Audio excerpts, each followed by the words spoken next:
அன்னை ஸ்ரீ சாரதா தேவியின் அன்பு மொழிகள். உங்களுக்கு தெரிந்ததெல்லாம் பணம், காசு, சொத்து, வீடு, வாசல் இவைதான். எப்படி வந்தீர்களோ அப்படியே தான் நீங்கள் போவீர்கள். மனித பிறவி வாய்ப்பது பெரும் பேறு என்கிறார்கள். அப்படிப்பட்ட மனித பிறவியை பெற்று நீங்கள் என்னதான் சாதித்தீர்கள்?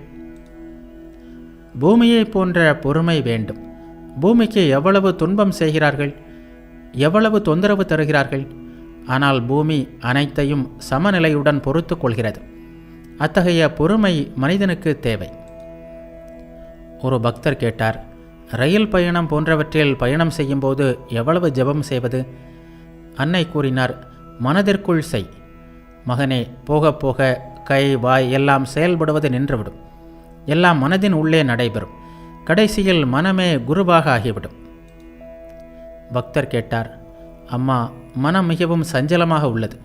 எவ்வளவு முயன்றும் அதை நிலைப்படுத்த முடியவில்லை. அன்னை கூறினார், புயற்காற்று அடைத்தால் மேகங்கள் கலைந்து மறைந்து விடுகின்றன. அதுபோல் நாம ஜபத்தால் உலகியல் மேகத்தை துரத்தி விடலாம். பக்தர் கேட்டார், அம்மா, பலர் சிவபூஜை செய்கிறார்கள், நாங்களும் செய்யலாமா?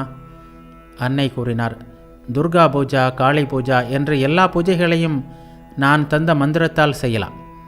யாராவது விரும்பினால் அந்த பூஜைகளை கற்றுக்கொண்டு செய்யலாம். ஆனால் உங்களுக்கு அதெல்லாம் தேவையில்லை. அதையெல்லாம் செய்யும்போது பொறுப்புகள் அதிகரிக்கும்.